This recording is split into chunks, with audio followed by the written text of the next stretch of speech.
சகோதரர் பக்சிங் அவர்களின் ஊழியத்திலிருந்து விடாய்த்துணுக்கு ஏற்ற வார்த்தைகள். ஜூலை மாதம் 23ஆம் தேதி. நான் என்னை உயர்த்தாதபடிக்கு என் மாம்சத்திலே ஒரு முள் கொடுக்கப்பட்டிருக்கிறது.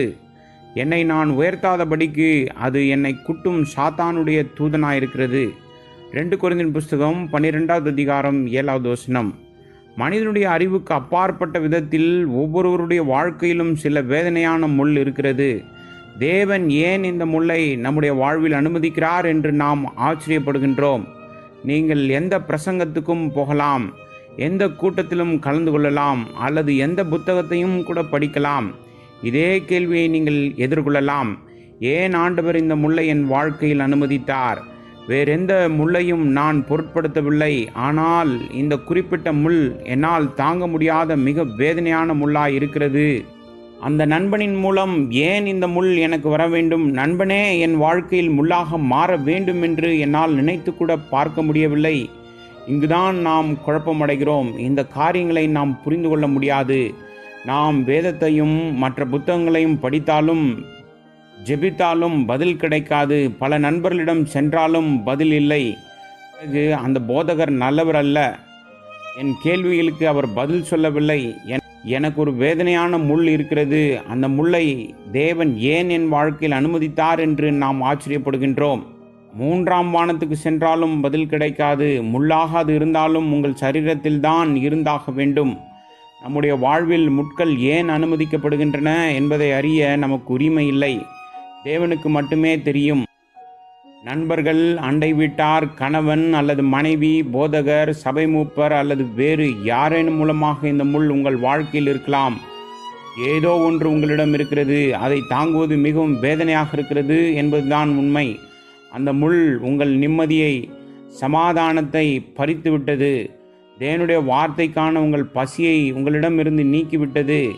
நீங்கள் மிகவும் குழப்பமாகவும் அமைதி இழந்த நிலையும் கூட உணரலாம். நீங்கள் பலவீனமாக இருப்பதைக் கண்டு உங்கள் இருதயத்தில் தேவனை தேட ஆரம்பிக்கிறீர்கள். தெரிந்தோ தெரியாமலோ நீங்கள் உங்கள் பாவங்களை ஒப்புக்கொள்கிறீர்கள். நீங்கள் உங்கள் பாவங்களை ஒப்புக்கொள்ளும் போதெல்லாம் நீங்கள் கழுவப்பட்டு மன்னிக்கப்படுகிறீர்கள். ஆனால் அந்த முள் மட்டும் இன்னும் நீங்கவில்லை. ஏனென்றால் தேவன் அவருடைய கிருபையை பற்றி நீங்கள் அறிய விரும்புகிறார். நாம் எந்த வழியிலும் கற்றுக்கொள்ள முடியாததை தேவன் தம்முடைய ஆழ்தத்துவ ரீதியில் அனுமதித்த முள்ளால் நாம் கற்றுக்கொள்கிறோம். நம்முடைய சிருஷ்டிகருக்கு மௌனமாக இருக்க எல்லா உரிமையும் உண்டு. இப்போதே பதில் சொல்லும்படி நாம் அவருக்கு கட்டளையிட முடியாது. நம்முடைய வாழ்வில் பல காரியங்களில் அவர் மௌனமாக இருப்பார். நம்முடைய கேள்விகளுக்கெல்லாம் பதில் சொல்ல மாட்டார். உங்கள் சில கேள்விகளுக்கு நீங்கள் மரிக்கும் வரை பதில் கிடைக்காமல் இருப்பதை நீங்கள் உணரலாம். நாம் அவரை நேருக்கு நேர் பார்க்கும்போதுதான் தேவன் பதில் சொல்வார். தேவன் சொல்கிறார், என் கிருபையை பற்றி உங்களுக்கு கற்பிப்பது எனது வழி. அது ஏராளமான கிருபையாகும். ரட்சிப்பை அனுபவிக்கும் பாக்கியம் நமக்கு கிருபையால் உண்டானது. கிருபையை பற்றி உங்களுக்கு எல்லாம் தெரியும் என்று நீங்கள் நினைக்கலாம். ஆனால் கிருபையை பற்றி தேவன் உங்களுக்கு இன்னும் அதிகம் கற்பிக்க வேண்டும். 1 பேதுரு புஸ்தகம் 5வது அதிகாரம் 10வது வசனத்தில், கிறிஸ்து இயேசுக்குள் நம்மை தமது நித்திய மகிமைக்கு அழைத்தவராயிருக்கிற சகல கிருபையும் புரிந்திய தேவன் தாமே கொஞ்ச காலம் பாடனுபவிக்கிற உங்களை சீர்படுத்தி, ஸ்திரப்படுத்தி, பலப்படுத்தி நிலைநிறுத்துவாராக. இங்கே பேதுரு அவரை கிருபையின் தேவன் என்று அழைக்கிறான். தேவன் தம்முடைய நித்திய மகிமைக்கு நம்மை அழைத்திருக்கிறார்.